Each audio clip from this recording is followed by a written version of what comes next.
Welcome to Crochet Amigurumi 101. This is Jennifer. So today's tutorial is going to be tips on how to make your amigurumi look the best that they can. So I'm going to start at the beginning, and I think the beginning really needs to be hooks. This is our tip number 1. So your hook determines a lot about how your amigurumi is going to turn out. And the reason that amigurumi is different than regular crocheting is because we actually don't use the recommended size that they have on the label of your yarn. So this yarn right here, it is a worsted weight. It's a medium. So it's a number 4. And in their label description, they have recommended that you use a 5.5 to a 6.5 millimeter hook. So that means that that's what is going to get you a loose, nice fabric and even stitch. But what we do in amigurumi is we need to go down at least a hook size. I recommend going probably 2. Go down to a 3.5. You can even go down to something smaller than that. But generally, you will go down at least 1 to 2, sometimes less. So if you would stay with the standard, what they have recommended, your stitches aren't going to be as tight. So let me show you what actually happens when you do a 5.5. This is a 5.5 millimeter using this Capri worsted weight number 4. This was done with a 5.5 millimeter crochet hook. See, that's my 5.5 clover. This is a clover armor. I'm going to go over that in a minute. So this right here is a regular yarn over technique. Now, this is a yarn under technique, but it is also done in a 5.5 millimeter hook. So this is what it would look like if you did what the package says, which is 5.5 to 6.5. You can see that the yarn under is tighter, but it still has a pretty big stitch definition there. But you can see that a 5.5 in the round for this worsted weight is going to give you holes. So that's why we don't do what the package recommends. We go down in a size so that we have a nice tight fabric. I will show you an example as far as amigurumi. Now, this was done with a 2.25 millimeter hook. This is a 225. See how stitches are super, super tight. Very, very tight in here. It's very stiff. And then again, that's the 5.5. So you can totally tell the difference. So go down a hook size, at least 1. We recommend more like 2 sizes down. So just kind of get used to working with a 3 or a 3.5 and see how it goes from there. I actually like the in between. I like the 3.25. Okay, so hook size, that's a big tip that we need to get started with. Now, as far as the hook, the type of hook you want to use, that is totally up to you. You can get these ergonomic hooks. These are great for people who have pain in their hands from crocheting for a long time, or if you hold it differently. I hold it knife grip with like a modified knife grip. I do not do a pencil grip. I don't know how to do it that way. I've never learned how to. So this is how I use mine. And so you can use any type that is best for you. There is no best kind of hook. It's the only best kind of hook is what works with your hand. You can see that there is the difference between an inline. Here is another inline. You can see the tapered, or the, not tapered, I'm sorry, you can see the hook end is that way. And it's inline, okay, I've had this described before. It's called an inline hook because the point of this hook is in line with the rest of the hook. So it lines up straight. And then you have a tapered hook. Tapered, it kind of pokes out a little bit, so it is not in line with the rest of the hook there. So that hooks are just personal preference, and you just decide what works best for you. All right. Now, everybody asks, what type of yarn do I use? What kind of yarn do I use for amigurumi? Use whatever you want. Whatever you want. That is the best type of yarn. Certain yarns work up differently. A cotton yarn will have not a lot of movement to it. It's going to be more stiff. A cotton blend, which is one of my favorites to work with, is the cotton blend. So it's squishy, it's soft, it works up really dense, it's nice. You can use acrylic. This right here is acrylic. And it's just a nice variegated acrylic yarn. This is old school acrylic. This is Red Heart stripes, and I am absolutely obsessed with this color. It is retro and it is amazing. And I don't have enough of it. I keep trying to find it online and it's really hard to. I found some and ordered up a bunch. I'm hoping it comes in soon. Anyway, but see, this is 100% acrylic. It's a little bit rough. It's not as soft. It's kind of scratchy to work with, but it's still nice yarn and it still works up really easy, and it's easy to wash. So you can use that. You can use a chunky yarn. This is chunky. And with this one, I actually used a 5.5 hook. I think that on the package, it recommends a 9mm. So yeah, I still went down in size. This was the Baby Yoda, and I just, I got bored with it. I was making them. I made 7 of them, and I was just so tired of making them, so I put this one aside. But I just wanted to show you that this is a chunky yarn, and you can use it for amigurumi. It's just going to make it bigger in size. And that's another thing. If you're really set on having your project come out exactly as described or exactly as pictured on the pattern, go with what the designer has used, and they will usually say, okay, I used a worsted weight, or I used a DK weight, or, you know, a chunky, whatever. They will specify what they used, and usually they will specify what needle, what hook size they used as well to get that perfect size. So if you're really set on having it that way, follow the instructions. Otherwise, use whatever makes you happy, because that's the whole point. You just, you know, want to make yourself happy when you're making these things.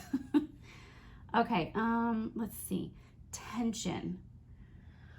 Tension is a huge thing, because when you're creating something, you want to, my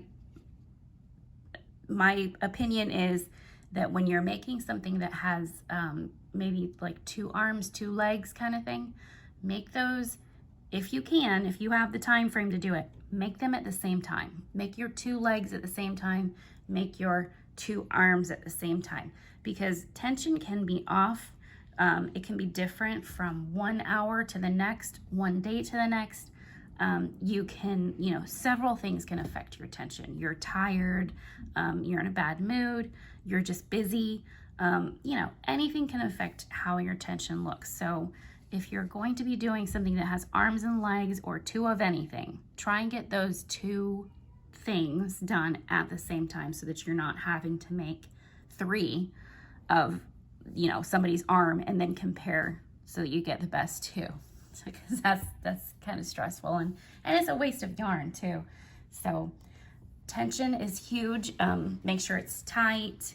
You don't want to see any holes, so make sure your tension is tight on there. Let's see. Oh, another thing that affects tension.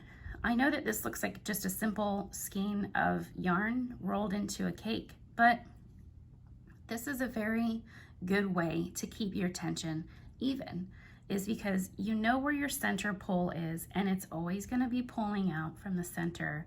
It's not going to get snagged on anything on the inside. It's not going to get wrapped around another, you know, piece that they've shoved into that skein. So if you can, get yourself a cheap yarn winder. You can get them for under $30, and wind your skein into a yarn cake so that you can pull evenly from your cake while you are making your project. So, oh, there's a little, that's because I was shoving it in there earlier. So get yourself a yarn winder, set it up in your kitchen or whatever you need to do, and wind up all of your little yarn cakes. And also, I feel like it takes up less space if you have cakes. I can, at the end of this, I'll show you my yarn wall that I have progressing. It's been taking me a while to get it all up because we just moved a little while ago, and we were, I had to take all of my yarn down, and then I decided that some of them were too loose, so I was like, oh, I'm gonna rewind them all, and it was a mess. Then anyway, I'll show you a picture of my yarn wall after this. Okay, so we did yarn cakes. All right, next one. Use a stitch marker. I use just a silly old bobby pin because it's cheap and it's effective, and I don't like to fiddle with locks on the other ones, on stitch markers. So all I do is just pop it out, you know, when I'm done with that stitch, and then pop it right back in. And that is my stitch marker. It's just, I mean, you can get them at the Dollar Tree for $1, and you know, if you lose them, it's not a huge deal. So you didn't waste too much money on your stitch markers. All right. Next up is our tapestry needle. You need a tapestry needle because you know, in amigurumi, there's really no getting away with not sewing. There's some projects, and I did that crochet along bunny, and a lot of you were able to accomplish doing it without sewing. So it can be done. You can make something without sewing. But when you do have to sew, find yourself a bent, it's a bent, blunt tapestry needle. You want it to be blunt. You don't want a tip that is sharp, because it's, you know, it is very likely that you could poke your finger and then you've got blood on your project, and that is not fun at all. So find yourself a curved tapestry needle. It has a large eye so that you can get thicker yarn through it. You can pretty much get any size yarn through that one. So find yourself some tapestry needles. These are clover, and it comes with 2 in each little container, and it has this little plastic container to hold your tapestry needles in. They're super cute. All right, so my next tip, and kind of going off of the whole needle thing, we're gonna move on to another needle. When you're doing a project that is a little bit bigger, you definitely will want to find one of these. This is called a doll making needle, and it basically just goes through bigger pieces much easier. You can see it'll go in and out of large pieces very easy. And so, like, if you're sewing on arms and legs and you want to use thread to make the limbs jointed, you can go through that leg and then go through the body and everything really easily. And this one is also blunt tip. Stick with blunt tips. You don't want something sharp that's going to possibly poke your finger and ruin your project. Okay, so next tip is safety eyes. So when you're doing amigurumi, everybody wants this cute little face. I don't actually know what this is. I just was crocheting one night and made something, and I don't even know what it is. I set it aside and forgot about it, so I just pulled it out to show you the eyes. Anyway, you can use any color eyes you like. Black safety eyes, you can dress those up by making embroidered eyelashes. You can even use drugstore eyelashes and glue them using some safe fabric glue. Please don't ever use super glue. Super glues melt acrylic, and they melt some other fabrics too, so don't use super glue. Find a fabric glue. So anyway, you can leave them black like this, or you can dress them up with eyebrows and eyelashes and stuff like that. And then you can also find the fancier ones that have colors in them. This one's, I love this one. It's like a glittery green color, and it's just super cute. And it matched really well with the colors that I chose for this little teddy bear. So I used those thinking that would look really great. So a safety eye, if you don't, you probably already know what it looks like, but it has washers that you snap on the back, and then it has, you know, the post that you put the washer down over this post, and you snap it over those little rings there, and that keeps them inside. Please don't use safety eyes for children under 3. You can embroider, or you can, there are several different ways you can make faces for children under 3 toys. All right. Also, these eyes, if you're wondering, are glasseyesonline.com. I love this company. They're great. They're US based, so I'm not sure what their international shipping is, if they have international, but they're super fast to ship, and they're always very, very nice people. So if you're wanting to make something that has joints, you can also do jointed limbs by using these joint pieces. This is the piece that goes into the body, or the head, or the arm, or the leg, and then the washer goes onto the other piece. It goes inside the body. So this piece right here, and then there's the piece right here in the middle is actually going to be touching fabric. Let me show you real quick. Let me show you how it works.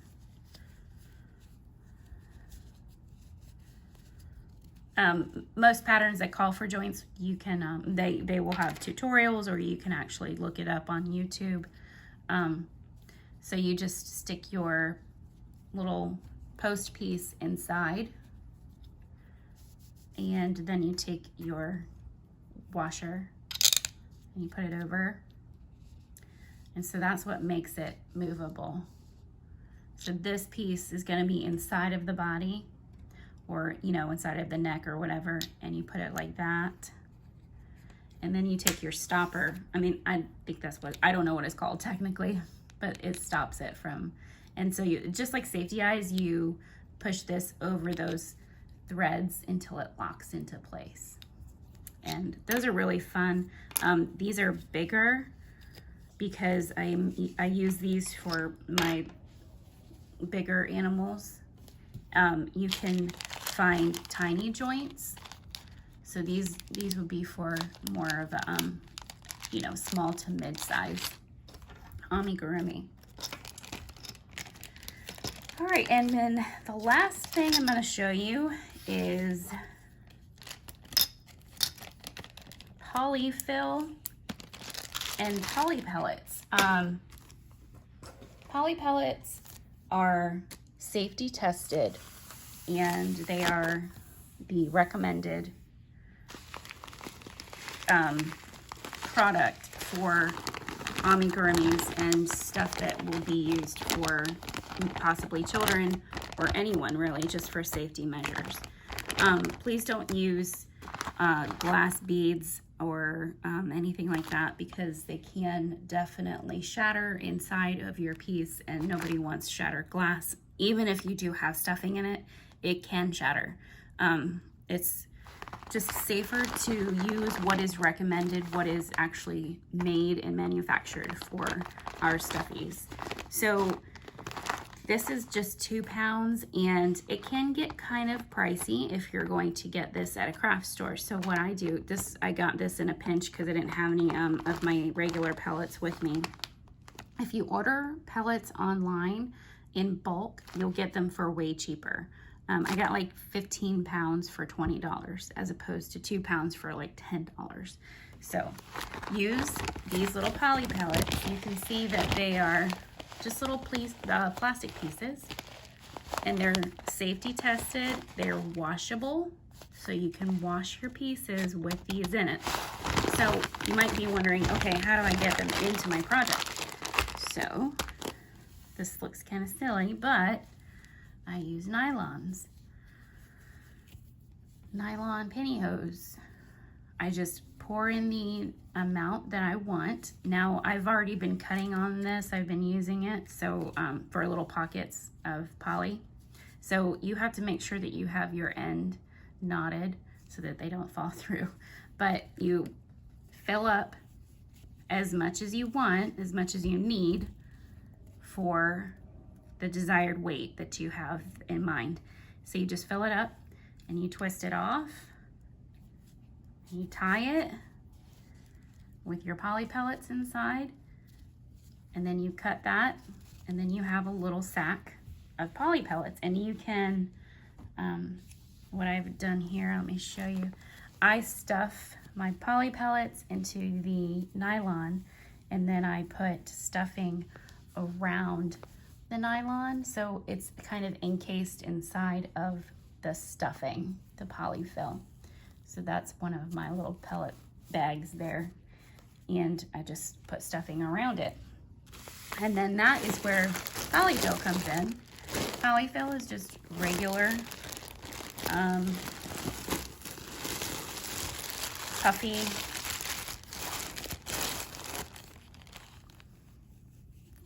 stuffing, filling that you can use. You can use old yarn scraps too if you have enough. Whatever you want to use. You know, you can use leftover yarn. You can use stuff like socks, if you know, make sure they're clean and all that stuff, you know. Whatever you want to use, but polyfill is the most common thing that we use in amigurumi. And as far as how much stuffing, I like mine really stuffed. I like them firm. There's not a lot of give to mine. They're not very squishy. It depends on what I'm making. Sometimes I'll make something that's super floppy and squishy, but other times, most of the time I really like them to be firmer. So that is also, like I said, most of this is personal preference, you guys. You just make what makes you happy. And see, that's part of my bear. I really don't like the placement, so I'm gonna have to redo it somehow. But that's what happens when you have too many projects going on like I do. All right, so I hope that the tips that I've shared help. If you have other questions, or if you need to know how to do something, just leave a comment on a Facebook. You can leave it on YouTube, or you can just leave it in the group and I will see it. And if not, I will see you all next week. So have a great week, and you guys just have fun with your amigurumis. Do what makes you happy. Bye.